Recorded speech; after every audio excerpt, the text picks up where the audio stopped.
Tell us, what is a solo RPG?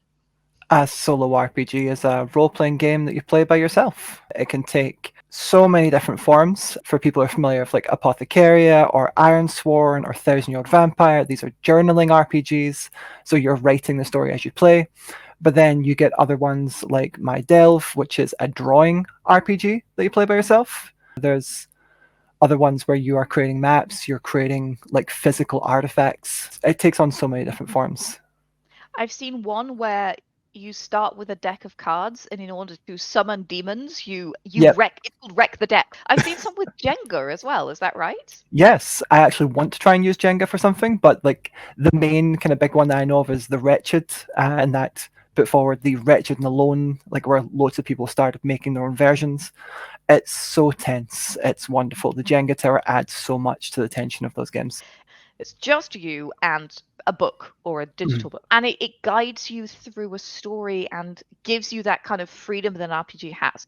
Yeah, you are Really both cool. the writer, the GM, and the player. It's great. Why are solo RPGs awesome? What's the draw? Why not just sit around the table with your friends and play a traditional Pathfinder, you know, Call of Cthulhu style game? Scheduling is a nightmare.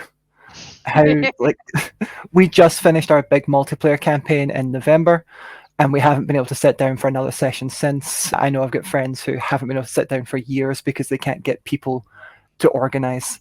So it's a great way to just play these games by yourself, go explore, do the things you want to do around the table but can't convince your working friends to do.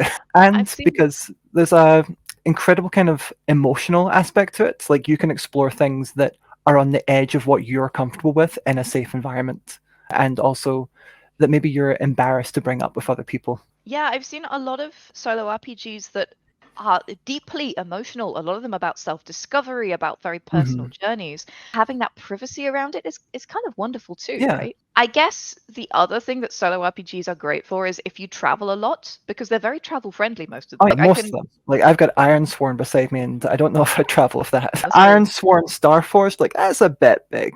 And the so fantasy one of that's 2 books now. oh goodness. Ironsworn and Ironsworn Delve, so that's like twice as big. Yeah. If you're the like forever GM, it gives you a chance to make a world and not let the players ruin it. And I think, sometimes you just want to have fun where you don't feel responsible for other people's fun. When I'm playing at a table, whether I'm the GM or a player, I want to make sure everyone else is having fun. I Mm. don't want to make choices that are going to jeopardize somebody else's fun. I am occasionally possessed by the Zoomies demon, and within the bounds of a solo RPG, that is absolutely fine. Yeah. So much less social anxiety or show baiting, co-players hogging the limelight, etc. All of those potential issues at the table, they go away for a solo RPG. Hmm. And sometimes it's just nice to have some alone time, you know? Yeah. That's great too.